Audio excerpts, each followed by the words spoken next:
Okay, we're going to go over our final project for the semester. When you return from Christmas, we'll have 2 weeks together before you go on to your next enrichment class.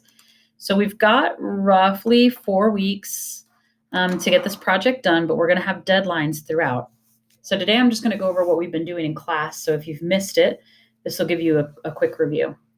So we can all agree that 2020 has been a lot.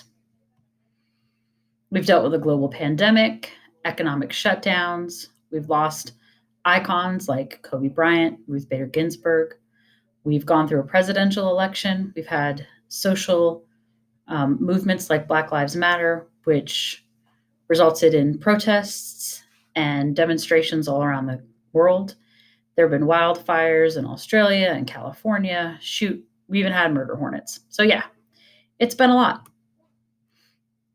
Like this young man who's trying to learn all the things that happened in 2020 for their history final, we have been feeling a little overwhelmed.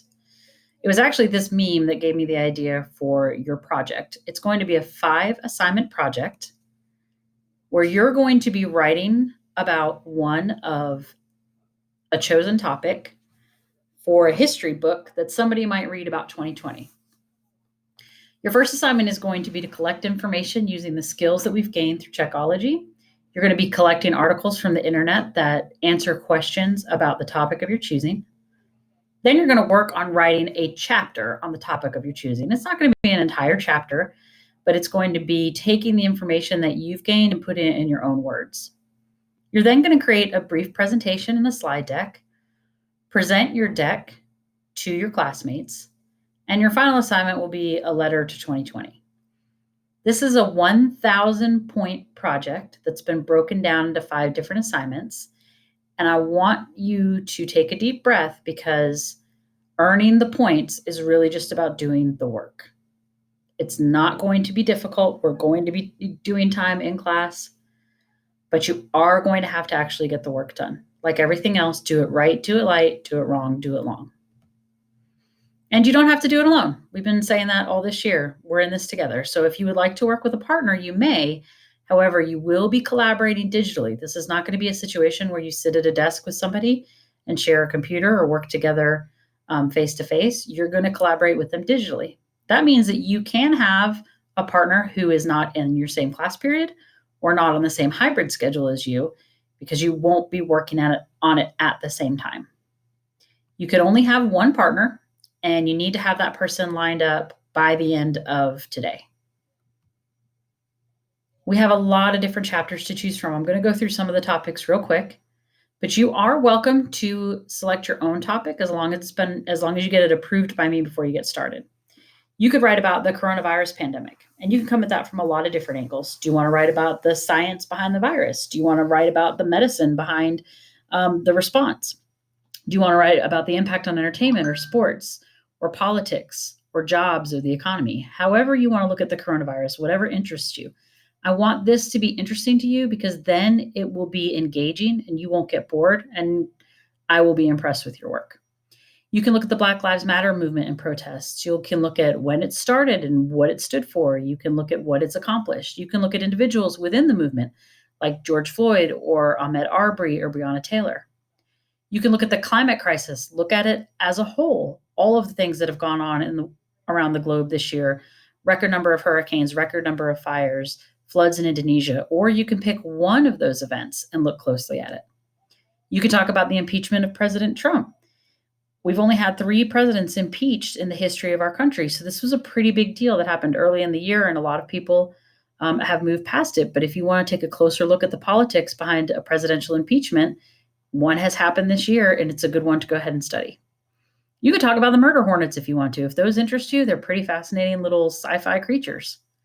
There was an explosion in Beirut.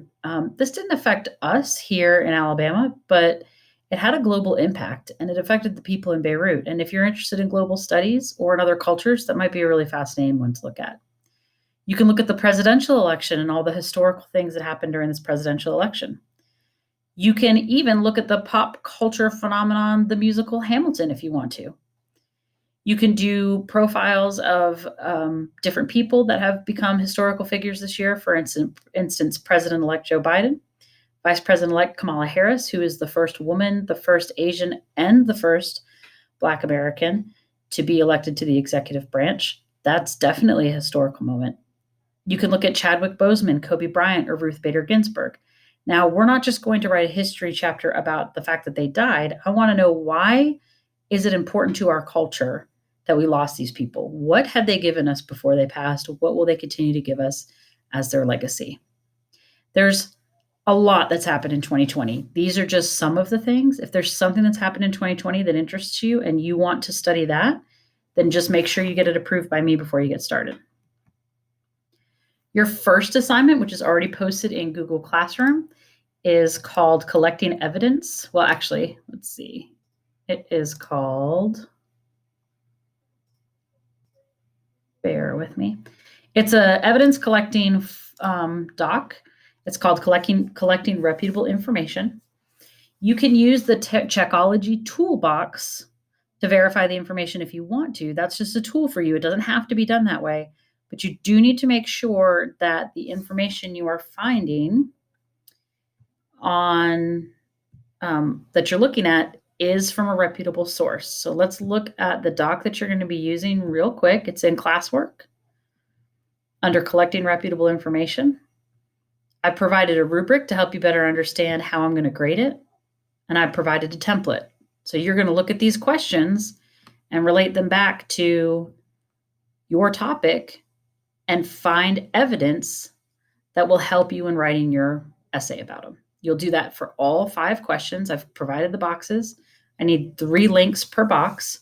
You don't even have to read the articles, but you need to make sure that they're, right now you don't have to. When you're just collecting the information, you're just collecting evidence that you can go back and read when it's time to write your article. All right. If you guys have any questions, please feel free to email me. We will be working on this in person. We will be working on this during our hybrid days remotely. There are deadlines. The first deadline is tomorrow, and your Collecting Reputable Information assignment is due tomorrow, which is going to be Wednesday, December 2nd, because on Thursday there will be a new assignment. I will post a video of that assignment, and then we can talk about it in person or the next time that you're here.